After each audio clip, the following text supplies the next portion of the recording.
Karthik Deepa serial இப்போ ராட்டகாசமான promo வந்திருக்கு. Skip பண்ணாமல் ஃபுல்லோடையும் கேளுங்க. அதுக்கு நான் இந்த வீடியோ பிடிச்சிருந்துச்சுன்னா லைக் பண்ணி பாருங்கள். ரொம்ப பிடிச்சிருந்துச்சுன்னா நம்ம சேனலுக்கு வந்து சப்ஸ்கிரைப் பண்ணி கண்டினியூஸாக ஆதரவு தாங்க. ரம்யா வந்து கார்த்தியை கொஞ்சம் கொஞ்சமாக வந்து காதலிக்க ஆரம்பிச்சிட்டாங்க.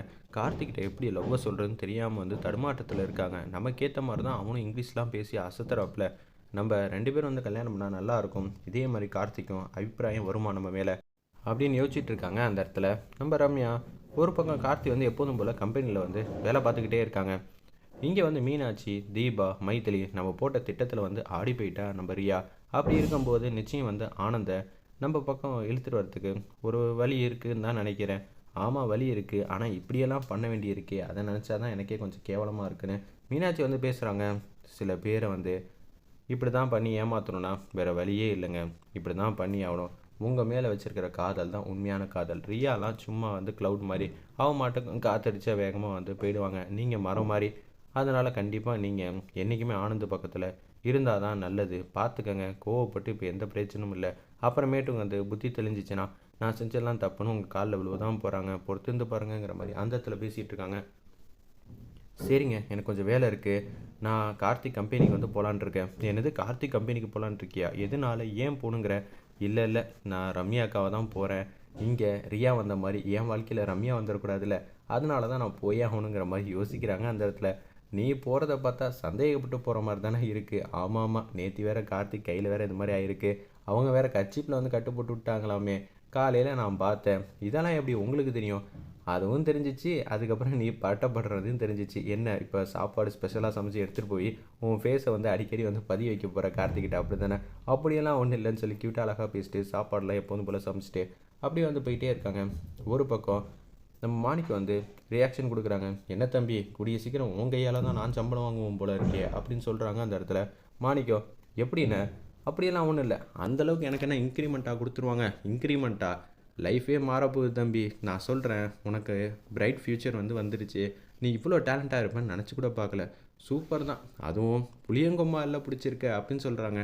என்ன சொல்ல வரீங்க? ஒன்றும் புரியலையே. புரிகிறப்ப நல்லா புரியும் தம்பி. என் வயசுக்கும் அனுபவத்துக்கும் கண் பார்வையிலே வந்து கணிச்சிருவேன் அப்படின்னு சொல்லும்போது ரம்யா வந்து ரொமான்டிக்காக வந்து பார்த்துக்கிட்டு இருக்காங்க. நம்ம கார்த்தியை இந்த அம்மாக்குள்ளேயும் காதல்லாம் இருக்குமான்னு நினச்சி கூட பார்க்கல. ஆனால் எல்லா பொண்ணுங்களுக்குள்ள காதல் இருக்குங்கிறத இப்போ தான் புரிஞ்சுக்கிட்டேன் அப்படின்னு சொல்லி யோசிச்சுட்டு இருக்காங்க. இனிமேட்டு அந்த அம்மா நம்மளை யாரையுமே திட்டமாட்டாங்க அப்படின்னு சொல்லி கார்த்திகிட்ட வந்து பேசிகிட்டு இருக்காங்க. அந்த இடத்துல ஏன் அப்படி சொல்கிறீங்க? அதெல்லாம் அப்படி தான் தம்பி, போக போக உனக்கு புரியணுன்னே. தீபா வந்து சாப்பாடு வந்து எடுத்துகிட்டு வந்துட்டு இருக்காங்க. பக்கத்தில் வந்து மாணிக்கம் வந்து இல்லை அந்த நேரம்னு பார்த்து. அப்போன்னு பார்த்து கேஷுவலாக வந்து உள்ளே வந்து வந்துக்கிட்டு இருக்காங்க.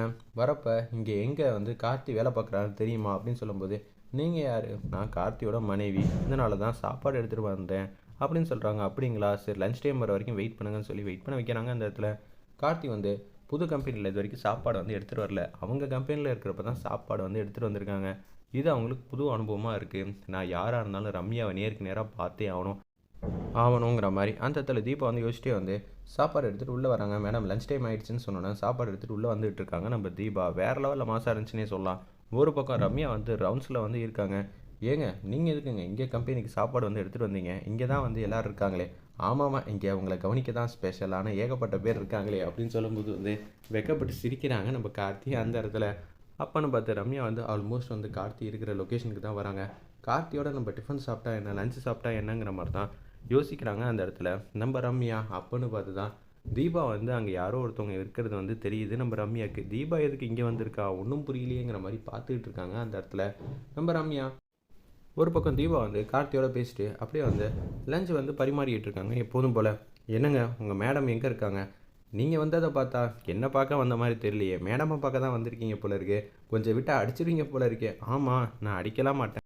ஃபஸ்ட்டு சொல்லுவேன், அது கேட்கலன்னா அப்புறம் ஆக்ஷன் தாங்கிற மாதிரி காமெடி பண்ணிகிட்டு இருக்காங்க. சரி சரி, நடக்கட்டுங்கிற மாதிரி கார்த்தி வந்து சொல்லிட்டு இருக்காங்க.